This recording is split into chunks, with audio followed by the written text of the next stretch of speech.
Welcome back to the Aussie Shed, ladies and gentlemen, for another episode, Project Fairlady. Now let me just get something straight here. Contrary to popular belief, I have not been the victim of an alien abduction.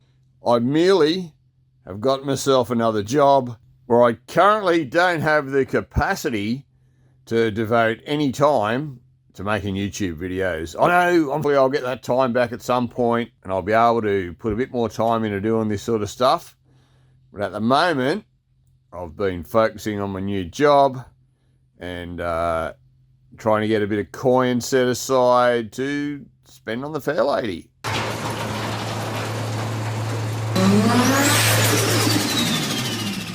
So what I've been up to is I've been building a whole new brake kit for the car. Originally the car had the standard brakes on it. I since did an Akebono brake conversion, 370Z rotors. If you'd like to see any of that conversion work that I did, I'll leave a link to those videos right there.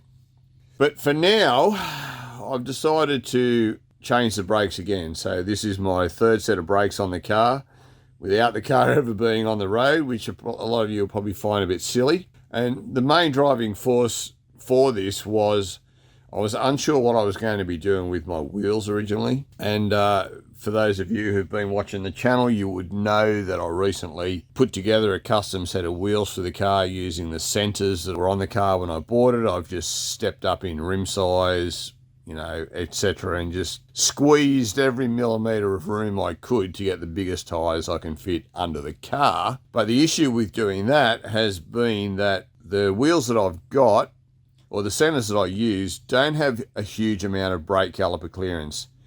They got quite a bit, but just not quite enough for a set of the front Akebonos. So I had to come to a pretty tough decision there.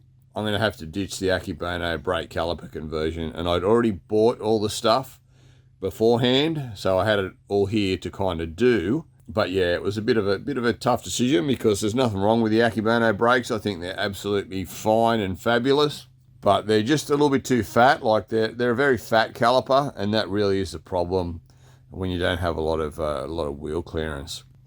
So what I've done, I've gone to the Brembo 18z calipers, which even though they're a bigger caliper, as in they cover more of the brake rotor and they have a bigger pad area, they're actually narrower due to their design being a monoblock caliper and just the standard design that Porsche and everyone use on them. They have quite a small footprint width-wise. So I'm still using the 370Z rotors, front and rear, but I'm now going to adapt Porsche calipers front and rear.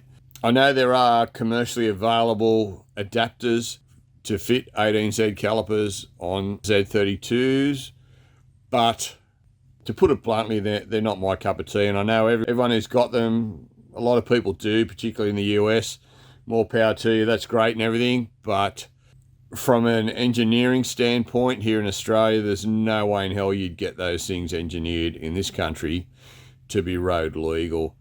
I don't want to go into the details too much of why that is the case, but again, I don't want to rag on someone else's product or anything, but it's just not what I can use here. So I'm in a situation where I'm going to build my own adapters out of Billet Aluminium, and hopefully I can get over all the issues that I've seen relating to other adapters. So, without further ado, let's go down here. I've got a little bit of a table set up down here, and I'll show you some calipers and I'll kind of show you where I'm up to with everything. Currently, I have a adapter bracket made to mount the caliper out of wood, and it does adapt the caliper into the proper place. There are a couple of little issues that need fine tuning with it, but it's a proof of concept, and it means that I can achieve what I was hoping to achieve with it. I now just have to replicate that out of billet aluminium. So let's head down the back and I'll show you what I've got. Alrighty, so just for a few brake bits and pieces for comparison's sake. So that's your original front brake rotor, and that is a 370Z front brake rotor. That's one of your original front calipers there. So you get an idea of the pad size, which, you know, really well suits this rotor. And then I have an Akebono brake caliper here, which, you know, they're a beautiful big caliper. You know, very large, big pads, very stiff caliper. But as I say, they're very wide across here, very wide. And what I have here is an 18Z caliper, which, as you can see, it's a lot narrower across here, which actually works quite well with my wheels that I have there. And, you know, that is a massive caliper. It's not that hugely bigger than an Akebono, but it is a bit bigger. But where the 18Z caliper differs from the Akebono is it takes a much bigger pad, so you have more pad surface area. So this is a replacement pad that I bought for the 18Z calipers, and you can see when we sit that on there that that actually works really well with the 370Z rotor for full pad coverage. So if you've got your caliper dialed in properly on the car, it should give you 100% full pad coverage. So again, that's your difference there with your Akebono. You can see this pad won't go even close to fitting in there. Really, in friction area, there's not that big a difference between them, but there's definitely some. Again, they both run perfectly on this 355mm rotor. You know, it's just a good setup for it. So that's what I'm doing, guys, and that's why I'm doing it.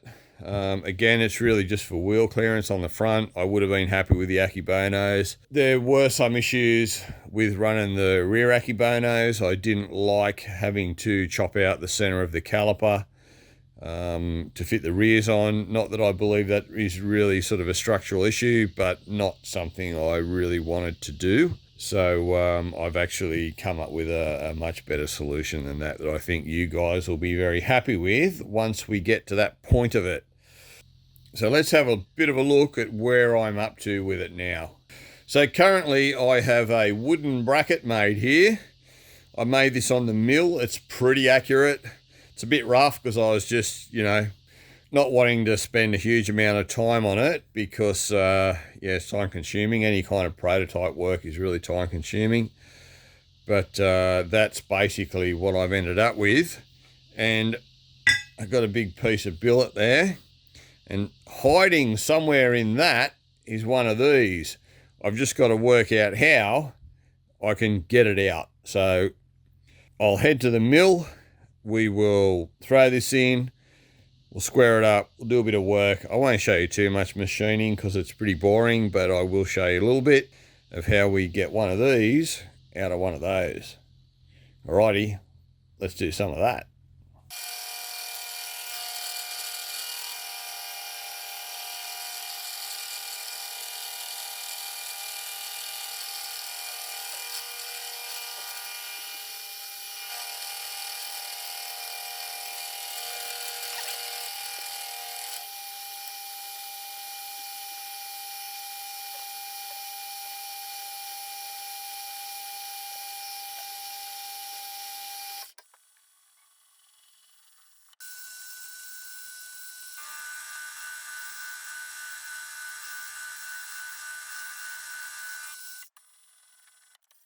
Just a quick overview of my setup that I'm using here, guys. If you do a bit of manual milling, you'll probably be quite familiar with what I'm talking about, although maybe not. I just kind of do things the way I do them, so maybe it's not the way most people would do it. I don't really know. But anyway, I digress.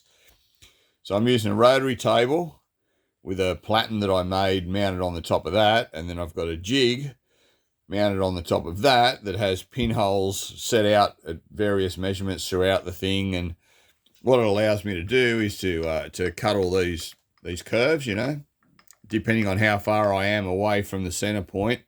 Obviously depicts the amount of radius, how tight they are. Obviously some of these are just dropped straight over the top of the center pin there, so we can round all this sort of stuff off nicely. But yeah, so that's what I do. when I'm making brackets that have no straight lines on them. There you go. Alrighty-o. So now that that's done, let's mount her up on the hub and start putting all this together.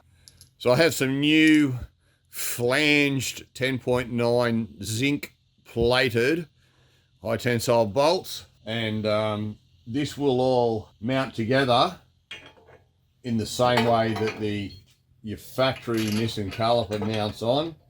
So it mounts through from the back and threads into the bracket here.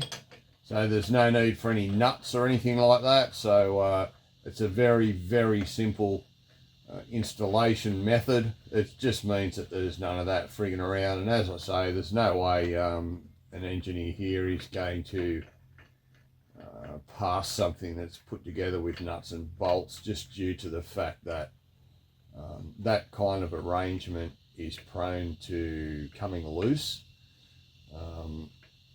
which is why it's done like this from the factory.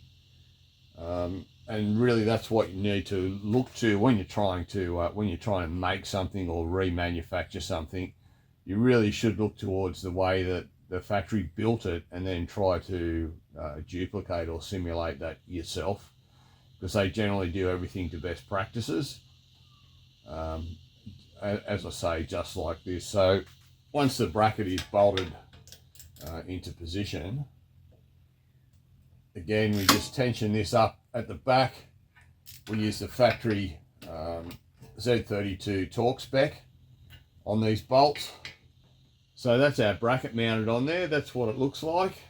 So what I might do is just quickly throw the caliper on without the rotor, so you can see how the clearances work and everything, and how I've managed to do this so that it doesn't foul with the lower control arm on full lock.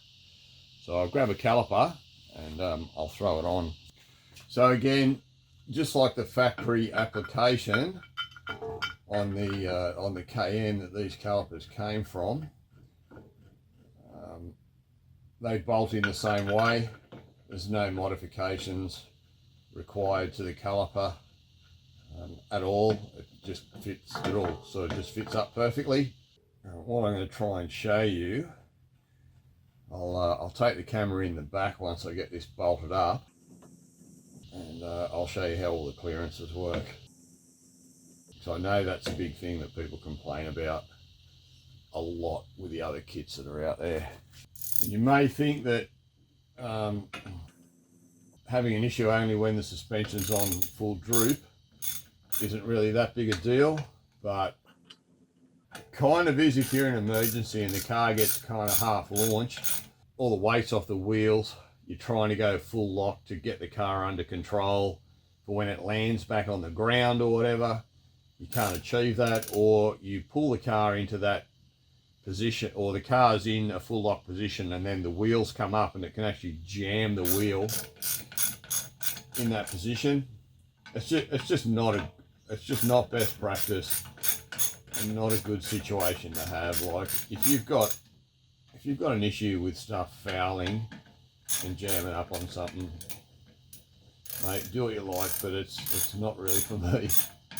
I definitely would not be happy with that sort of thing. So again, as you can see with the bolts, full thread engagement. So again, being able to pull those bolts up to torque specs, I'm just going to use the standard Cayenne spec for these, or I'll just find the actual spec for that size bolt, which is just as easy to kind of do. But you can see here, I'll pull this into full lock. And I'll just quickly grab a torch and I'll take you guys under so I can show you the clearance that we have there in this position of, as I say, full droop, full lock. And that's it there, guys. So the closest thing is that bolt head. And as you can see, we have clearance. So we're on the steering stops there. The rack's sitting against the steering locks. So yeah, definitely not going to foul. And as your suspension moves up, it moves right away from that. So that's what I was trying to achieve with this, to be able to do the setup without having that issue that's so problematic for everyone. All right, so that's what it looks like mounted, guys. I'll just take you in here so you can see this. The pins that hold the brake pads there, you can see they're set perfectly, so the caliper is perfectly centered. That's been set up with a feeler gauge, just so you know there's no sideways clearance with your caliper mount or anything. That's something you really need to make sure is done right. When you are doing a brake conversion, you don't want it almost touching the brake rotor on one side and have a big gap on the other. Again, that's all in the bracket, correctly locating it, and the fact that it's, you know, whether or not it's actually correctly made and it has a correct offset built into it. So that's what I've got there. I took a lot of time and effort to make sure that was absolutely perfect when I set them up. Same thing with brake pad setup and clearance and everything. So I'll grab a brake pad, I'll pop one in and I'll show you how they work with a rotor. Alrighty, so we'll just slip a pad in here. So you can see there our alignment on the rotor here. You can see that's absolutely perfect. That's dead flush with the rotor. On the pad there, absolutely millimeter perfect. Millimeter friggin' perfect. So I'll throw it on this side now. And I'll push it that way. And again, you can see that our setup here, right, how it runs with the rotor, again, is absolutely perfect. So we have full 100% perfect pad coverage, perfect centering of the caliper on the rotor. Everything uses the right grade bolts. It's assembled in the correct manner, and it should be something that really just works, you know. Might throw a wheel on and see what it looks like with a wheel over it, and how it all kind of looks. And that is what it looks like all bolted up. Not a bad setup in my opinion.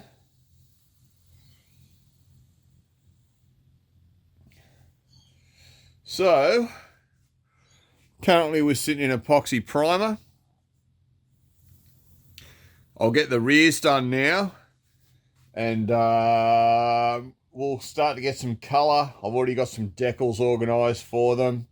I've had some custom work done on the decals, so you guys will get to see that once they get painted and everything's good. But anyway, that's how I've done it. I'm not saying that anyone else's way of doing it isn't what they want to do, but that's fine. But I feel this is maybe a little bit better solution. But again, it's not something that everyone can get done. Absolute ton of work to do these adapters like I have done in Billet Aluminium. But you get to customize everything to suit your own needs absolutely perfectly, which I've done here. So, yep, I like it. And that's all that matters, really, because it's my car. So we'll move on to the rears and see how they turn out. So as always, guys, thanks for stopping by the Aussie Shed. Always a bloody pleasure to have you here. If you like the video, give it a thumbs up. Remember to subscribe to the channel. And as always, I'll bloody well see you on the next one. Cheers.